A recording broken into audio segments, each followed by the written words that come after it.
कानपुर के सीसामऊ विधानसभा में उपचुनाव होने वाले हैं और इसके लिए यहाँ पर अगर राजनीतिक तौर पे देखा जाए तो डर की राजनीति चल रही है।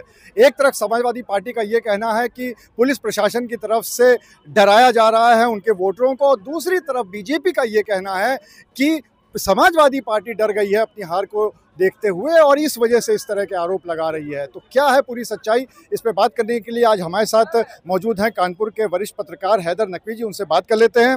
हैदर, आपको क्या लग रहा है जो डर की राजनीति चल रही है, दोनों तरफ से कहा जा रहा है, एक तरफ वो ये कह रहे हैं कि पुलिस प्रशासन डरा रहा है, दूसरी तरफ वो ये कह रहे हैं कि आपको हार से डर लग रहा है इसलिए कह रहे हैं, आखिर सच्चाई कितनी है?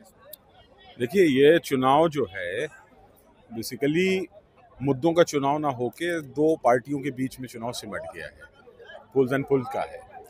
अब समाजवादी पार्टी के बड़े आरोप हैं।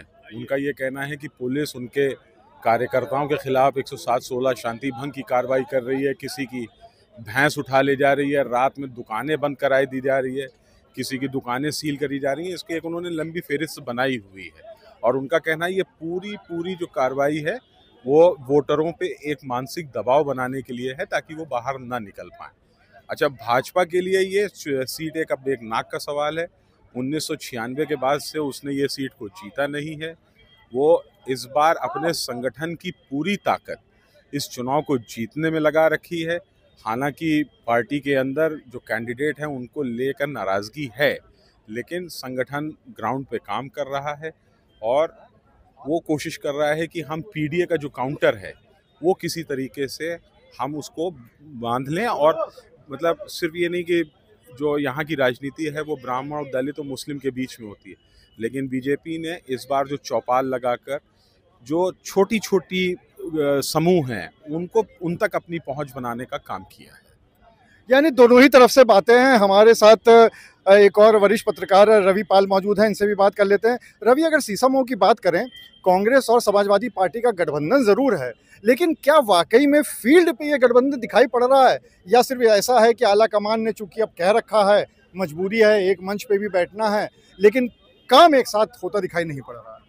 नहीं, देखिए, इस बार ये पहली बार है कि जिस तरीके से लोकसभा में कहीं ना कहीं गठबंधन को लेकर अंतर्कलह चल रही थी, लेकिन समाजवादी पार्टी ने इस बार कांग्रेसियों को बहुत अच्छे से साधा है, क्योंकि सबसे बड़ा संगठन मौजूदा समय में अगर कांग्रेस के मुकाबले देखा जाए तो सपा का है, समाजवादी मतलब सीसामऊ सीट पर। तो ऐसे में साधना एक सबसे बड़ी जिम्मेदारी होती है। तो सपा ने इस बार कांग्रेस को अच्छे तरीके से साधा है। उनके सभी नेताओं का, बड़े नेताओं का, छोटे कार्यकर्ताओं का भी बड़े अच्छे से सम्मान रखा है। आज भी जैसे जनसभा में हम लोगों ने देखा था कि हर छोटे बड़े नेता के लिए भले दो मंच बनाए गए, लेकिन दोनों को मंच पर कहीं ना कहीं स्थान दिया गया। और ग्राउंड लेवल पे अगर हम बात करें कि जो सीसामऊ सीट पर अगर जो ग्राउंड पर चुनाव जो जा रहा है वो कहीं ना कहीं कांग्रेस का जाहिर सी बात है जनाधार कम है, कार्यकर्ता कम है, संगठन थोड़ा सा कमज़ोर है। ऐसे में वो भले उनकी विजिबिलिटी ना हो, लेकिन सपा के साथ वो ग्राउंड पर नज़र आ रहा है और वो घर घर जाके वोट मांग रहे हैं नसीम के लिए और एक दूसरे को जिताने का काम कर रहे हैं। बहुत समय बाद आजम खान के घर पहुंचते हैं अखिलेश यादव। आज कानपुर में भी आए, जनसभा भी करी उन्होंने। कहीं ना कहीं ऐसा नहीं लग रहा है कि बटोगे तो कटोगे का काउंटर करने के लिए कहीं मुस्लिम वोट बैंक ना बट जाए, इसीलिए अब अखिलेश यादव उस पर चल रहे हैं?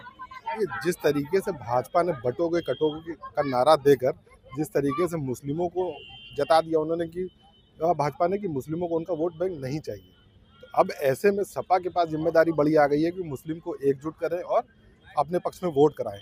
इसी के क्रम में आजम खान के घर भी सब अखिलेश यादव गए, वहाँ भी उन्होंने कहा कि हम इनके जो मुकदमे सारे लगे हैं वो वापस लेंगे। तो ऐसे में कहीं ना कहीं ये भी एक बड़ा मैसेज देने के लिए है मुस्लिमों के कि उनके जो नेता, बड़े नेता थे आजम खान, उनके ऊपर जो भाजपा ने अत्याचार किए उसके ऊपर भी उन्होंने मरहम लगाने का काम किया और यही मैसेज वो इरफान सोलंकी के साथ भी दे रहे हैं। आज उन्होंने भी इरफान सोलंकी की सभा के दौरान भी कई बार इरफान का नाम लिया और ये भी कहा कि भाजपा ने जो अत्याचार उनके ऊपर किए हैं उसका हिसाब अब जनता की बारी है, वो जनता की अदालत में खड़े हैं, उनको देना है। तो यहाँ के कानपुर के पत्रकार वरिष्ठ हैं, उनका ये मानना है कि कहीं ना कहीं फील्ड पे समाजवादी पार्टी के साथ कांग्रेस काम कर रही है। दूसरी बात, जहाँ बटोगे तो कटोगे के नारे के बाद अब समाजवादी पार्टी ने इस तरह से एक अपना ध्येय बना लिया है कि जो मुस्लिम वोटर हैं उनको बांध के रखना है और शायद इसी की पूरी कवायद चल रही है। अनुराग अग्रवाल, TV9, कानपुर।